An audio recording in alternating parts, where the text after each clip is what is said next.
It's Liberation Day in America, at least according to Donald Trump. People across the globe are a little on edge. Could this be the end of the world order? Welcome to American Government. I'm Chris Chappell. Happy Liberation Day, everybody. We have Liberation Day, as you know, on April 2nd. Wait, again? We just had Liberation Day, and not just once. January 20th, 2025 is Liberation Day. November 5th, 2024 will be Liberation Day in America. That's not Liberation Day. That's Liberation Season. And it's taking up more time and space than Christmas displays the day after Halloween. So what should we expect from Liberation Day Part 3? Well, tariffs, mostly. Lots and lots of tariffs.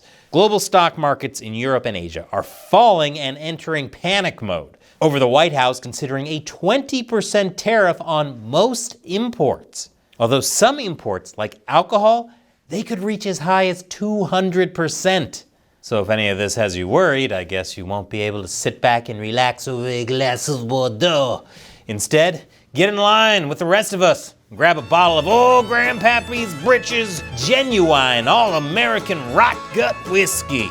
Now available in a convenient 5-gallon plastic jug. The 20% tariff is simply one option Trump is considering. Another option he's been touting for some time is reciprocal tariffs, meaning whatever tariffs other countries levy on American goods, the United States will hit them right back. But why is Trump doing all this? The answer is trade deficits. The U.S. imports far more than it exports. As you can see in this chart from Al Jazeera, the U.S. has, by far, the largest trade deficit in the world, accounting for more than $1 trillion. And this map from Al Jazeera can help us understand that much of this is due to the United States having some of the lowest tariffs in the world. At the same time, American goods are taxed heavily, preventing competition. So, by raising tariffs, it's believed that countries which rely on exports, think China, Germany, Japan, will be hit a lot harder than net importers like the U.S. Still, American consumers will feel some of that pain as retailers pass the costs on to them. However, Trump is hopeful that these tariffs will produce at least one of two outcomes. Either these other countries lower their own tariffs and come to a more equitable trade agreement with the U.S., or tariffs will stay in place, prompting manufacturers to make those products here at home. But beyond making deals, the best deals, and beyond reindustrializing America, there's something much bigger going on. Trump is ripping up a system of alliances that's been in place since the end of World War II. You see, in 1944, representatives from the Allied nations met at the Bretton Woods Conference. This was a meeting intended to set up a new global financial system and help nations recover after the war. Some notable things to come out of the conference were the International Monetary Fund, the International Bank for Reconstruction and Development, which later became the main part of the World Bank, and the establishment of the US dollar as the world's reserve currency. What this meant was that while trading in US dollars, countries were able to keep their own currencies artificially low, allowing them to export cheap goods to the US. Combined with generous loans from the U.S., countries like Germany and Japan were able to quickly rebuild and become the economic powerhouses we see today. For the U.S., America was able to form deep ties with these nations. New agreements were signed and U.S. military bases popped up all over the world, encircling its rival, the Soviet Union.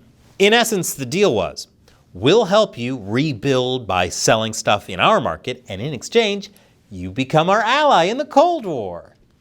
But as with anything in life, there were downsides. By the 1970s, America's trade surplus had flipped to a trade deficit, and American businesses were being undercut by foreign competitors. Think of what happened to the American auto industry as Japanese cars began flooding the market. Cities like Detroit still haven't recovered from the loss of their industries. Heck, even back in the 80s, the system had strong critics. We let Japan come in and dump everything right into our markets and everything. It's not free trade, but they are beating the hell out of this country. So after the Cold War ended, you'd figured we'd have no more need of this system. Since the Soviet Union was gone, we could go back to more balanced trade, right?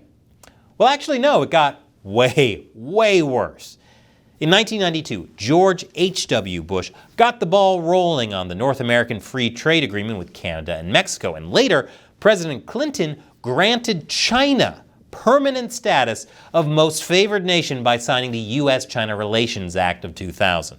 Yeah, that makes sense. The U.S. designed a global free trade system to fight an aggressive communist dictatorship, and once that was done, used the same system to build up an aggressive communist dictatorship.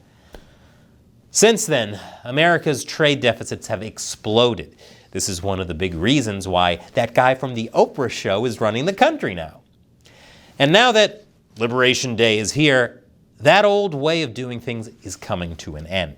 Allies like those in Europe may no longer have a place in America's grand plans. After all, following 80 years of subsidizing Europe's industry, should America still carry the bulk of NATO's expenses? Many are beginning to question the point of even having NATO. Yes, we all know an autocratic regime is knocking on Europe's door. But the European establishment's pleas for America to come help defend democracy just doesn't have the ring they used to, especially for Trump. Parties aligned with the president have faced increasing pressure in ways Trump himself would find all too familiar. For example, judges overturned Romania's election of a right-wing populist candidate following accusations of Russian interference and barred him from running in May's presidential election. Alternative for Germany has been surveilled by Germany's intelligence agencies, and over 100 MPs have called for its ban. And in France, the leader of the main opposition party was convicted of embezzlement and immediately banned from running in the 2027 presidential race.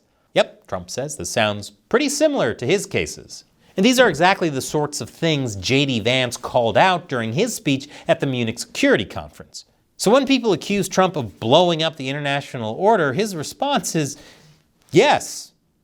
What the reality of that will be like is yet to be seen, but it's clear the days of the post-war order are over. So get ready for some exciting times.